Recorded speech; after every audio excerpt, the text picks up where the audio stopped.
Cheryl. I'm a public health nurse, like they just said. And this means that I worry about the health of entire communities.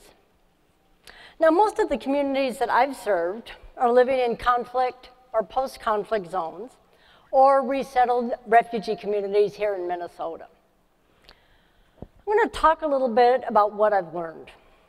Now, not about the horror show that is war, we all see that, but the day-to-day lived experience. In most conflict zones, people are not leaving. This is their home, maybe for generations. They wake up in the morning, they do what needs to be done. They go to work, they care for their children, they hang out with friends, they drink coffee, while chaos is all around. But living in low-grade chronic fear is not a good thing. As people my age said in 1968, war is not good for children and other living things, and that still holds true. It's difficult to work in war zones. It's very difficult. So a couple of years ago, I taught a class on research methods to a group of health science faculty, nursing, veterinary medicine, and public health at a university in a really tough conflict zone. Yes, university life goes on even when there's a war. Faculty teach, students learn. But nobody currently alive in that region has ever known peace, and that is not good for reasons that we'll talk about. And the life of a professor in those kind of situations is hard in general, even without the conflict. Minimal pay, huge classes, few computers, in this situation, rarely internet. But early in this class, this group of faculty noted that they had felt so lucky because they had been unaffected by the conflict. Well, we were sharing desk space because half of our classroom had been destroyed from repeated shelling. You could see the sky. The ceiling had collapsed on one side.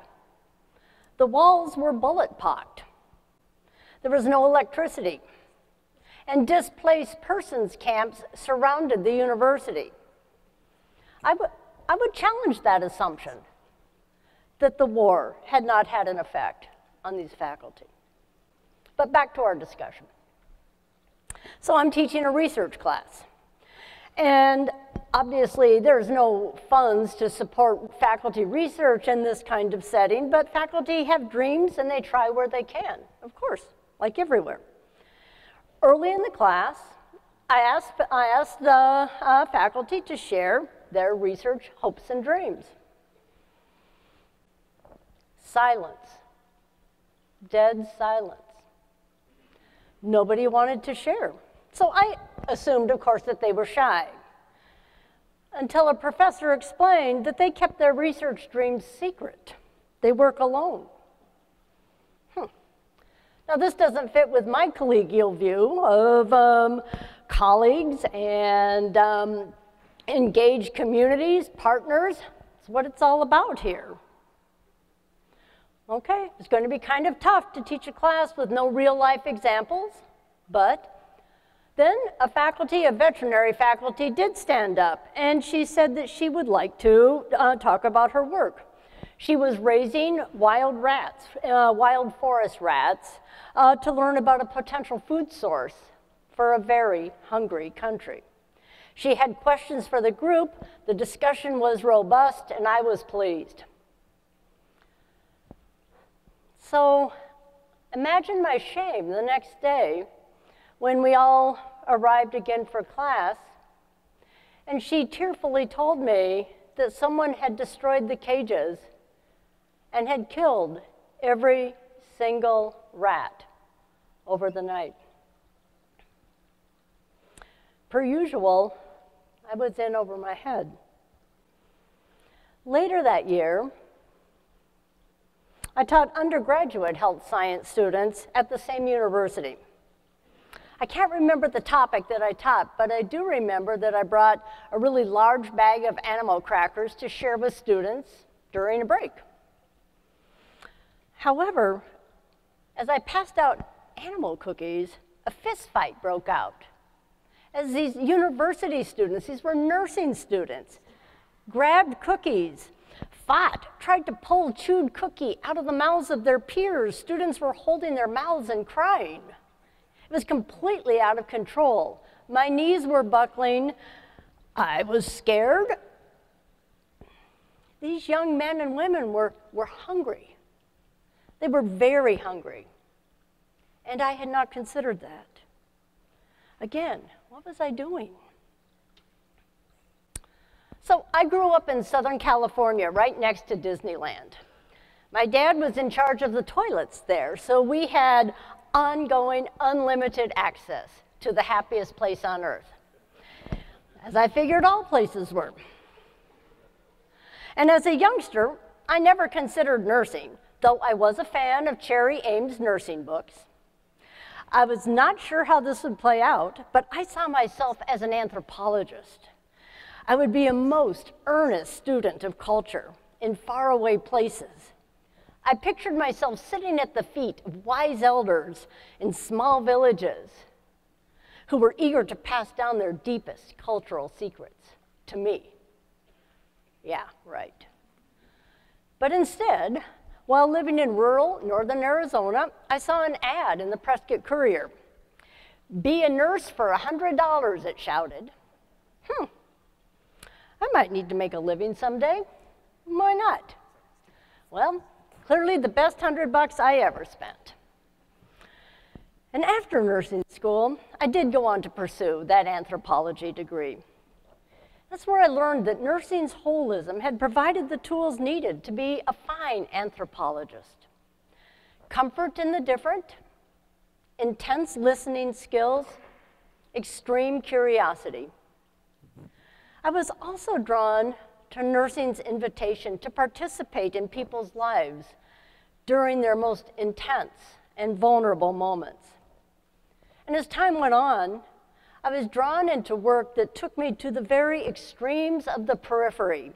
I wanted to stare into the darkest hole, be useful, of course, but never blink.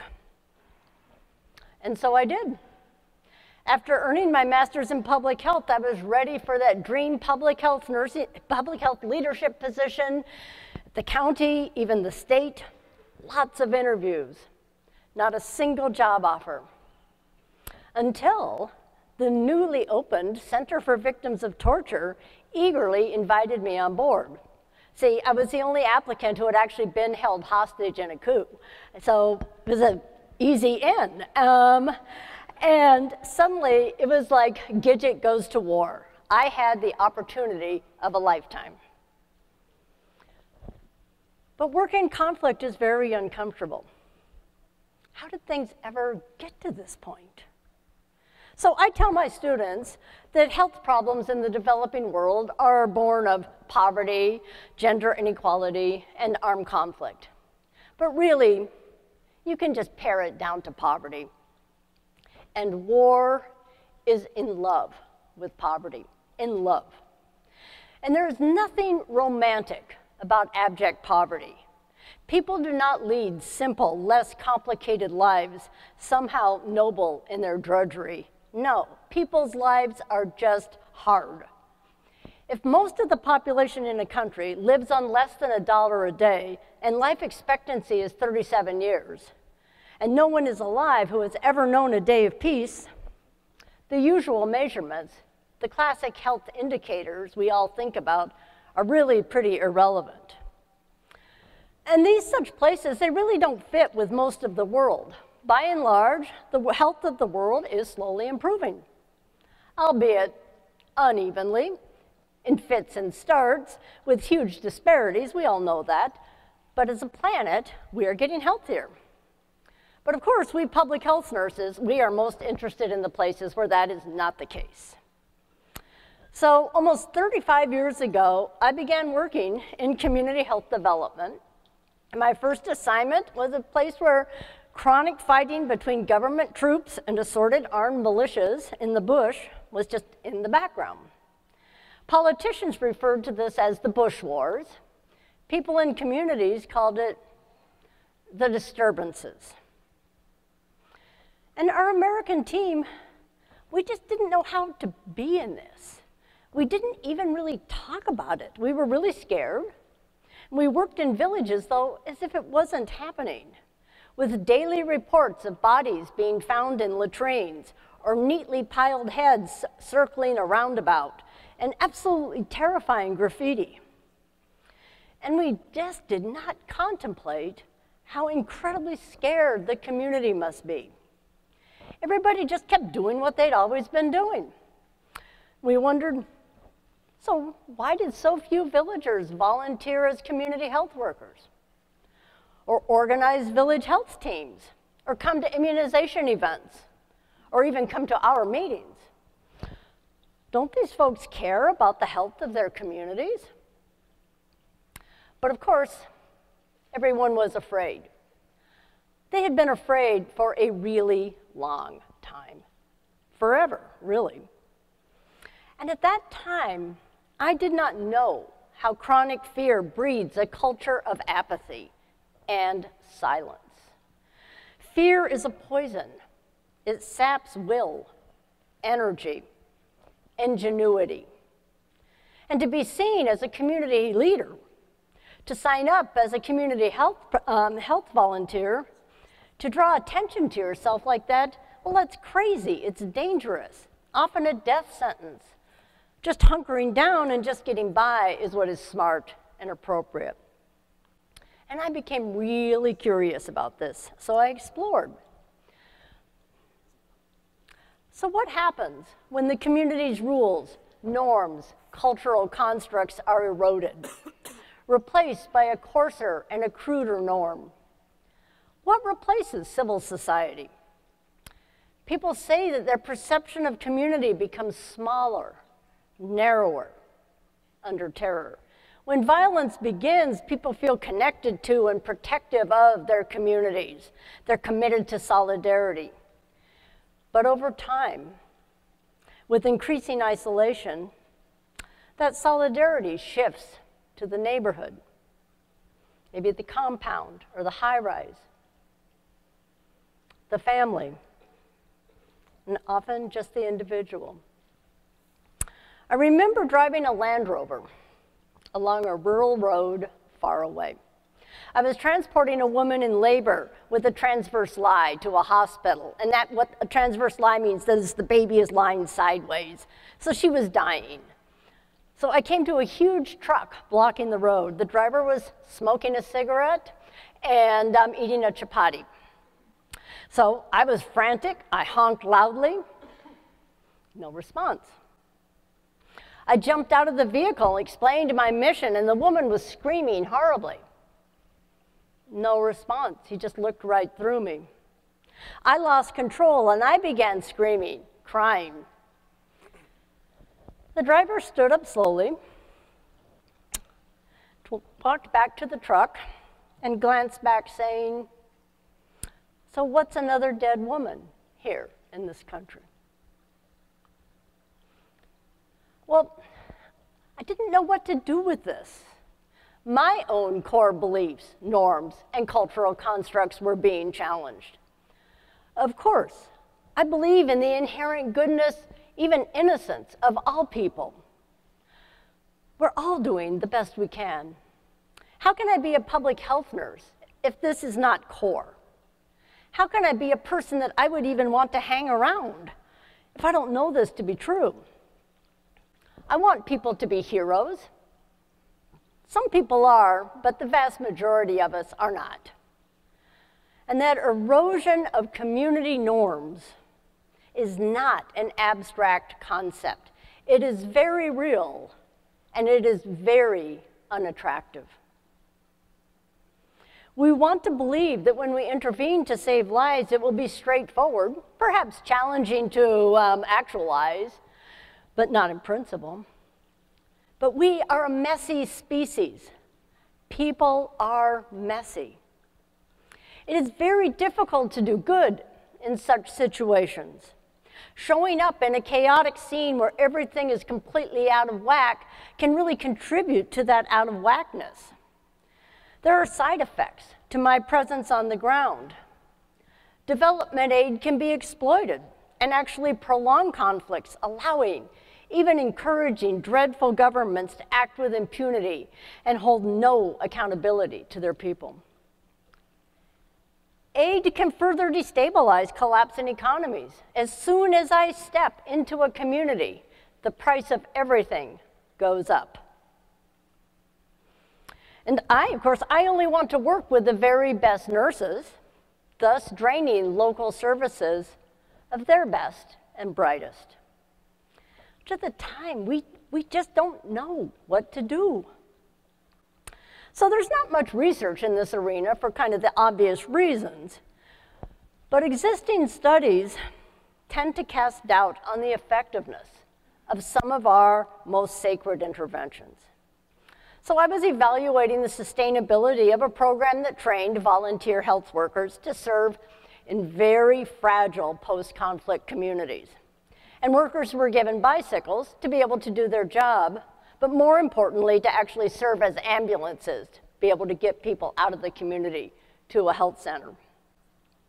So on a visit, one health worker told me, yeah, he was still working in the community, but a much more limited capacity now.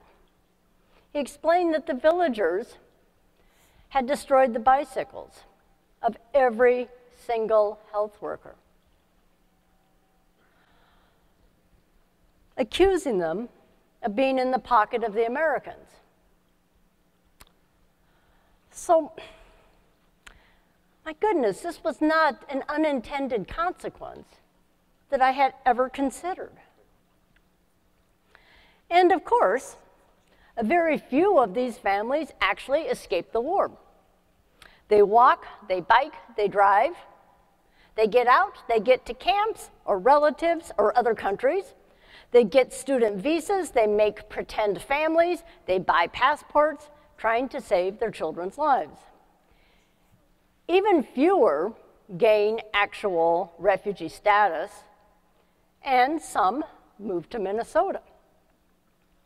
And of course, they bring themselves with themselves, as we all do, every day. They carry the stories and the shifts in being human that happen to any of us during war. Being a refugee means losing everything: home, place, family, history, belonging, competence, money, prestige, everything. So, those nursing students who hurt each other over animal crackers, those faculty who killed their colleagues' rats and destroyed the cages for good measure, the truck driver who finished lunch rather than save a woman's life, the villagers who destroyed their own health workers' bicycles, and of course all the others who just hunkered down and survived. We, all of us, we bring ourselves with ourselves, and refugees are no exception. And these folks, they are our neighbors now. And it's a complete do-over for them. And of course, like the generations of refugees before them, they will heal. They will heal. They will raise cool kids, join the PTA, and coach soccer teams. They will get jobs and worry about taxes and credit card debt. But as citizens of the world, as people living in a place, Minnesota, that facilitates goodness, we have some responsibility here. We Minnesotans have some responsibility to help make that path a little smoother. I remember a refugee client from my days at the Center for Victims of Torture. She had suffered horribly. She had lost her parents, her siblings, her husband, and every one of her children. She arrived here with nothing and nobody. So several years later, I'm shopping at the local Target, and I run into her with a loaded red cart, with a very handsome husband, a toddler, and a very pregnant belly. Our capacity to do the do-over is absolutely stunning. So in my work, I've made some fabulous and some poor choices, some very poor. That could be another TED Talk. Nonetheless, I've loved my work. I've seen the world. I am constantly delighted, and I'm so often surprised. I like to say I've made a living hanging out, drinking too much coffee, and talking to absolutely fascinating people. And I've probably made a difference. People have been amazingly tolerant of my learning curve, my limited understanding of their cultures and histories, and their experiences. So not long ago, I was sitting with some women who had been ethnically cleansed from their village, and they had survived in the forest for a very long time with their children. So they started giggling, talking amongst themselves, and then laughing. So I turned to my interpreter and I said, "What are they saying?" And she looked kind of uncomfortable, and finally she said, "Well, they are describing how you would not have lasted a day out there." And it's like, so very true.